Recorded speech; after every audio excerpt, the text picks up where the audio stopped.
Welcome to the channel about news from around the world.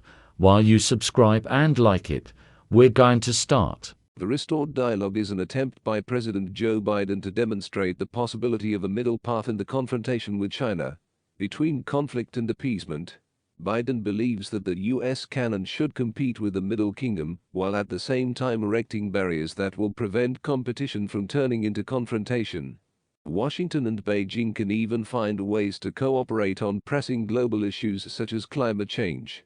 Chinese leader Xi Jinping seems accommodating, at least for the moment. Indeed, Xi's government was so keen to portray Yellen's visit in a positive light that it went to obvious exaggerations. Referring to the rainbow that appeared over Beijing upon the arrival of the U.S. official, Premier Li Qiang of the State Council told her that the U.S. and China could see more rainbows after a period of winds and rains. With the Middle Kingdom's economy faltering and the United States and its allies seeking to minimize risks or reduce their dependence on the Middle Kingdom, Xi Jinping and his team seem determined to chat up their partners, charm them, and pretend to change their previous views somewhat. But these actions should not be understood as Xi adopting Biden's two-way model in their relationship. He seems to believe just the opposite.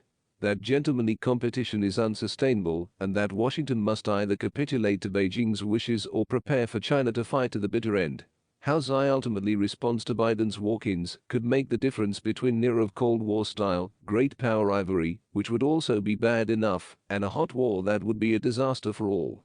The creators of American foreign policy overly imagine that they are at the helm of U.S. relations with other nations, and that the strategy of other governments is largely a reaction to Washington's strategy. To be sure, the foreign policy of any country, including China, is in part a reflection of the approaches of other powers. But world leaders have their own agendas and goals that have little or nothing to do with specific U.S. decisions and actions. Xi Jinping certainly has plans, and he makes no secret of it. Upon coming to power more than a decade ago, he declared his goal of fulfilling the Chinese dream of national renaissance, which entails reviving the greatness of the Middle Kingdom on the global stage.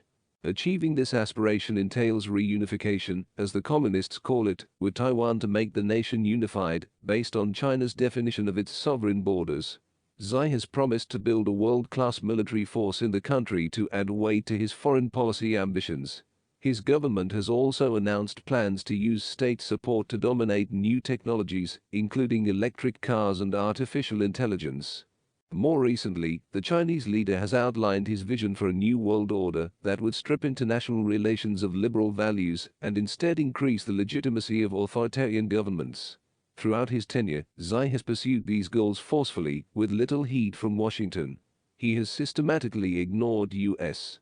objections, which began as early as Obama, to his attempts to claim rights to nearly the entire South China Sea, including by building military facilities on artificial islands.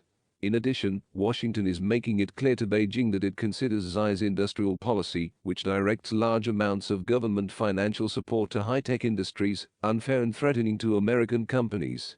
But the PRC chairman just keeps spending on it. He recently once again brushed aside Washington's concerns about his support for Russian President Vladimir Putin and continued to deepen ties with Moscow. Xi Jinping is making it clear that he has no intention of changing his policies to improve relations with the United States. Beijing's consistent position is that Washington is entirely to blame for the rising tensions between the two nations, and therefore the responsibility for resolving them also lies solely with America.